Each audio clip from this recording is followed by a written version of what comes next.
When we run regression, we hope to be able to generalize the sample model to the entire population. To do so, we have to meet several assumptions of the regression model. If we are violating these assumptions, it stops our generalizing conclusions to our target population because the results might be biased or misleading. So, what are the assumptions? How do we check them? And what do we do if we don't meet them? Let's take a look. We have some straightforward assumptions, and these should be fairly clear, but we'll cover them in some greater detail later. In looking at the variable type, our outcome or dependent variable must be a continuous variable, and the independent variables can be continuous or dichotomous, meaning they only have two categories. For linearity, we're talking about the outcome or the dependent variable should, in reality, the parameters, be linearly related to any predictors. And with several predictors, their combined effect is best described by adding their effects together. So in plain English, what this means is that we assume that the relationship we're modeling is a linear one. There's a straight line relationship between the dependent variable and the set of independent variables. With independence, we're talking about the assumption that all values of the outcome come from a different person or member or object of the sample. And then there are some not so straightforward assumptions. When we're looking at the assumption of independent errors, we're trying to ensure that for any two observations, the residual terms should be uncorrelated. So in other words, there should not be a pattern to the residuals. The residuals should not be highly correlated, and there aren't any long runs of positive or negative residuals. For the assumption of homoscedasticity, we're looking at the value of the predictors, the variance of the predictors. And for each value of the predictors, the variance of the error term should be constant. That means that the residuals at each level of the independent variables should have the same variance. In other words, the y minus y sub I is unrelated to whether y sub I is large or small. For multicollinearity, if we have more than one independent variable, we want to ensure that there's no perfect linear relationship between two or more of the independent variables. And the normally distributed errors assumption is where we assume that the residuals in the model are random, normally distributed variables with a mean of 0. So let's start taking a look at linearity. One step in assessing linearity is to look at the scatter plots. Using a matrix scatter plot, we can see all of the variables at the same time. And as I've done in other videos, I've put the instructions to get this scatter plot in purple here. Now I've shaded out a large part of the scatter plot, the matrix scatter plot, because what we're looking at is the relationship of the independent variable to the dependent variable to each of the independent variables, or the predictor variables. We don't want to look at the predictor variable to predictor variable relationship. We're just looking for the linearity between each of the independent variables and the dependent variable, which in this case is the heating cost for this example. With the assumption of linearity, we're looking to see if the outcome variable is linearly related to each of the predictors or any of the predictors. In other words, can we sum up their relationship by a straight line? And if there are several predictors, what we want to do is that their combined effect is best described by adding their effects together. Diagnosing linearity using the visual inspection method can be difficult at first, because when you have no basis to go off, it's hard to determine what's considered linear and what is not. So in this example, it's pretty clear that there's a linear relationship between the mean outside air temperature and the heating cost. Not so much with the attic insulation, and with the age of the furnace it seems somewhat linearly related. Now we have more ways to check the linearity of the model, and let's take a look at another one. In simple linear regression, the ideal regression line for our model would pass through the center of the data in a scatter plot. So you'd have a fairly even number of observations on either side of the regression line. With multiple regression, though, we can't draw the multiple regression beyond two independent variables, and that's where we would use the regression plane. But we can plot the residuals on the vertical axis against the predicted variable y sub I. And in this case, we use the standardized residuals and standardized predicted variables. The residuals are plotted on the vertical axis, and they're centered around 0. And we can see that they're both positive and negative residuals. The residual plot indicates that there's a random distribution of positive and negative values across the entire range of the variable plotted on the horizontal axis. In other words, the points are scattered, there's no obvious pattern, so there's no reason to doubt the linearity assumption. This plot supports the assumption of linearity. And I've given you the purple instructions for how to produce this, as well as with some screenshots.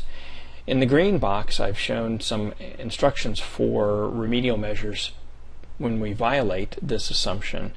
In this case, for the assumption of linearity, if we violate that assumption, we can transform the data so that regression is appropriate, or we abandon the regression model altogether and use another model. Let's move on to independent errors. The assumption of independent errors is that successive residuals should be independent.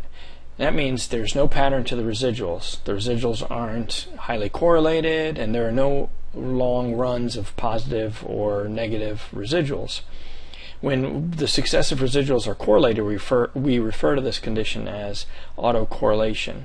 And that frequently occurs when the data are collected over a period of time.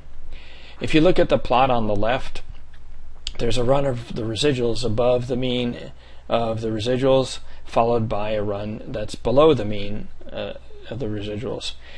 A scatter plot like this would indicate possible autocorrelation. So this is bad. We don't want to see this. Now this is an example on the right of our data, and our data does not include or indicate autocorrelation. So this is good data. It's scattered. There's no runs below or above the mean. And just to remind you, these are two different data sources. This is just an example of what's not good, and this is our data set from our data set. And again, the green box, remedial measures for violations of this assumption. And if we violated the assumption of independent errors, we can search for missing key predictor variables that may be creating the time-ordered effect on the response variable or the outcome variable. And we could use transformed variables as another option. Now let's look at homoscedasticity. Before we go to the homoscedasticity, just note that this plot, I didn't provide instructions for how to create this plot because it's the same as what's on the previous slide here. So we can use this one plot to help us with our linearity and independent errors assumptions. Here we have some diagnostics for homoscedasticity, and the requirement for this indicates that the variation about the predicted values is constant, regardless of whether the predicted values are large or small. Do you want to go to SPSS and make the graphic again? Well, here are the instructions once again, but it's the same graph chart that we produced for this assumption of linearity, assumption of independent errors, and now homoscedasticity. Remember from the previous slide that with this plot, because the dots are scattered the way that they are, it indicates that the data meet the assumption of the errors being normally distributed. Also, because the dots are scattered, it indicates that the variances of the residuals are constant. Again, from the previous slide, if the dots created a pattern, it could indicate that the residuals are not normally distributed, or the residual is correlated with the independent variables. It would also potentially indicate that the variances of the residuals are not constant.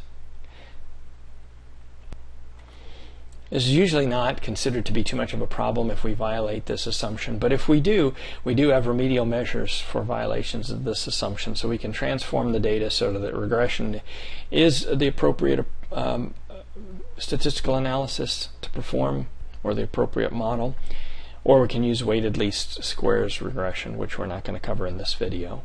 So now let's take a look at multicollinearity. Multicollinearity occurs when we have two or more variables that are very closely linearly related. As collinearity increases, so do the standard errors of the B coefficient, the beta coefficient. So if you think back to what the standard error represents, then the big standard errors for beta coefficients mean that the beta coefficients vary more across the samples. In essence, our betas become less trustworthy. It also makes it difficult to assess the individual importance of a predictor. If the predictors are highly correlated and each accounts for similar variance in the outcome, then how can we tell which of the two variables is important? We really can't. The model could include either one interchangeably. One way we can check for multicollinearity is to scan a correlation matrix for high coefficients, those that are above, say, 0.80 or 0.90. In other words, when we're looking at the correlation matrix to check for multicollinearity, we want to have low correlation coefficients between each of the independent variables and each of the other independent variables. You don't really need to include the dependent variable in the correlation matrix to check this assumption, though. So on our screen we have the correlation matrix and the instructions how to get the correlation matrix output. And we're comparing mean outside air temperature, which is one of our independent variables, against each of the other two independent variables, attic insulation and age of furnace. And we're checking the correlation of each of these relationships. So the question there is, are the correlations between each of the independent variables and each of the other independent variables low? Well, in this case, we have mean outside air temperature and attic insulation is a negative 0.103. We're really not too concerned about the direction of the relationship, so the negative isn't what's important, it's the strength or the magnitude of the correlation. And we're looking for values that are low to show that we do not have multicollinearity. And in this case we have 0.48 is the highest of the three relationships. So it looks pretty good with what we have here. However, if we had a violation of the assumption of multicollinearity, we do have remedial measures for that. And what we can do is we can combine the offending independent variables, and that makes the way that you would do that is only if it makes sense theoretically or logically to your data set. You wouldn't go ahead and combine attic insulation and age of furnace together just because they were highly correlated, because that would not make sense logically. Of course, they wouldn't be highly related either, more than likely. Another option is that you can remove one of the offending independent variables from the model, and another option is you can do ridge regression, which we're not going to cover in this video either. Doing the correlation matrix can be helpful as a ballpark method for checking them for multicollinearity, but it misses some of the more subtle forms of collinearity.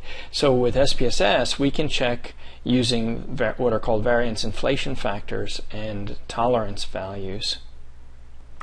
We can also check for multicollinearity by looking at some numbers. The variance inflation factor, or the VIF, indicates whether a predictor has a strong linear relationship with the other predictors.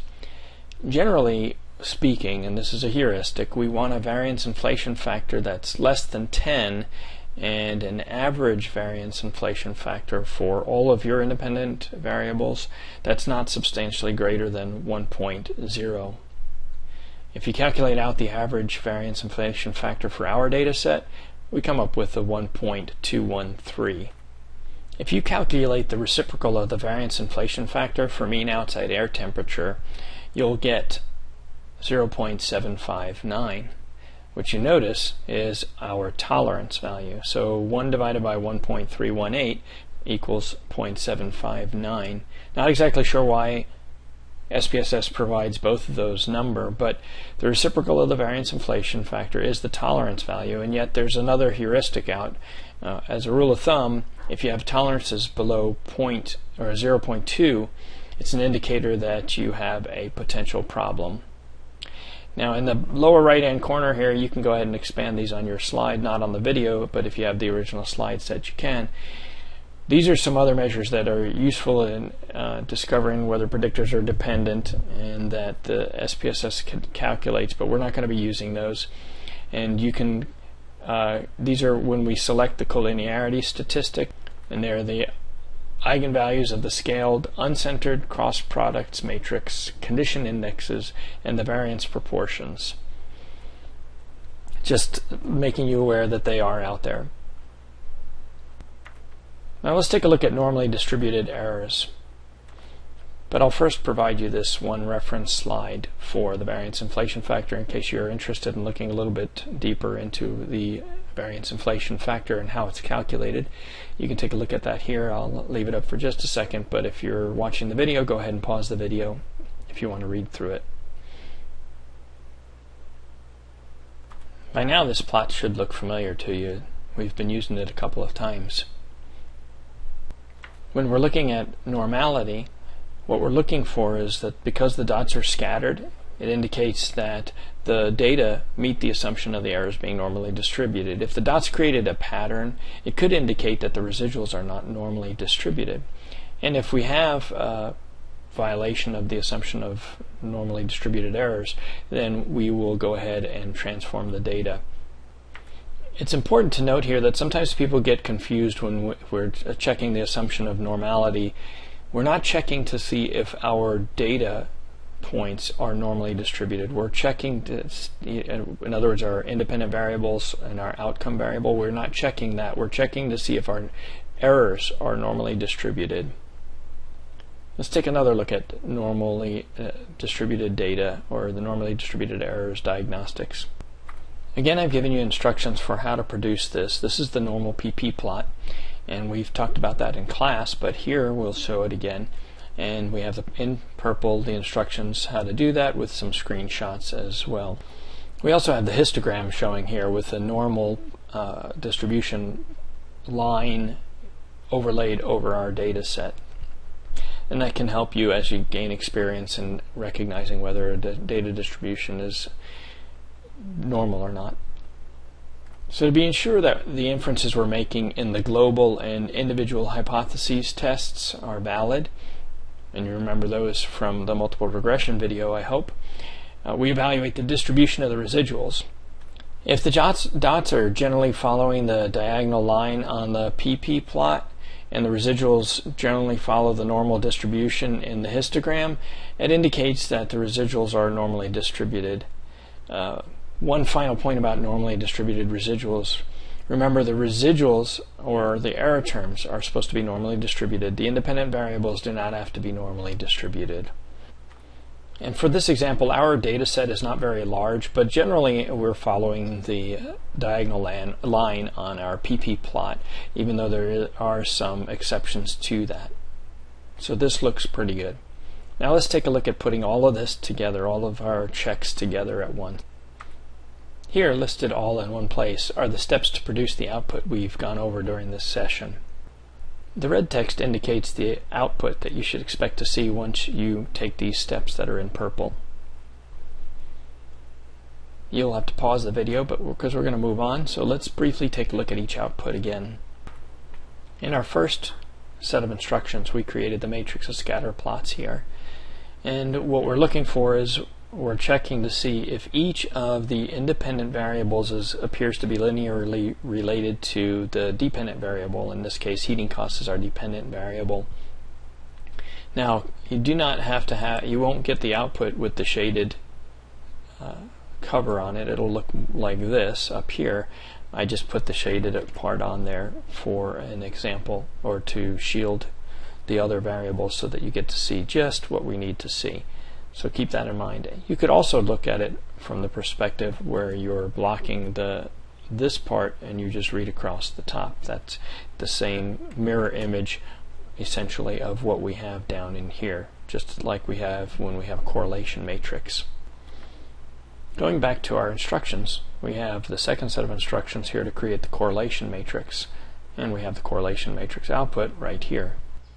And with the magic of modern technology, I can change the screen just at a snap of the fingers to give you some additional information. So when we're checking the correlation matrix, we're checking for multicollinearity, and we're looking to ensure that our independent variable to independent variable or independent variable to other independent variable correlation coefficients are low, and the heuristic we used was below 0.80 or 0.90. So the mean outside air temperature correlation coefficient with attic insulation has a strength of 0.103, and the negative doesn't really make a difference in this particular test. It's just giving us the direction. We're looking at the strength though.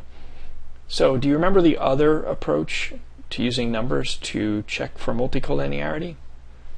Well, let's take a look at the variance inflation factors and tolerance. So if we go back to our steps, we actually run the regression model in order to create the regression output with the collinearity statistics here. We just have to ensure we check mark the collinearity diagnostics block, and then we get their output here. Now I've included the entire regression output for you, but really what we're focused on is right here, the collinearity statistics. Do you remember what the heuristics we used for the collinearity statistics are? We want each of the individual variance inflation factors to be less than 10, and we want the average variance inflation factor of all of the independent variables to be not substantially greater than 1.0. And you may remember that our average variance inflation factor for these three variables is 1.213. And the tolerance rule of thumb was that if you have a tolerance below 0.2, it's an indicator that you may have a potential problem.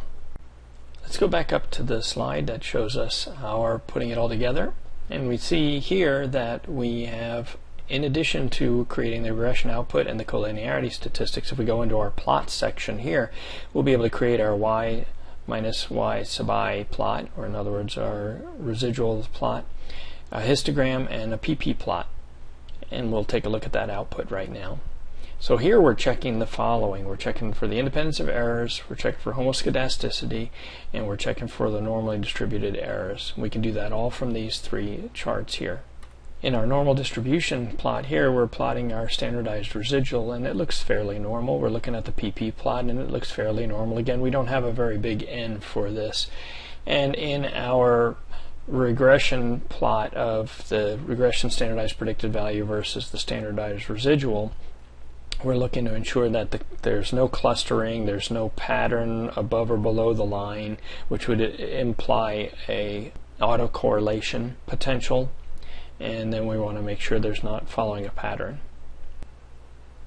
To follow up after checking for bias, let's go ahead and take a look at the regression flow diagram. This came from Andy Field's Discovering Statistics Using SPSS, the 4th edition, which was the most current edition when I did this video. And you can follow along on the flow diagram as to how we go about checking things, and that's pretty much what we just went through.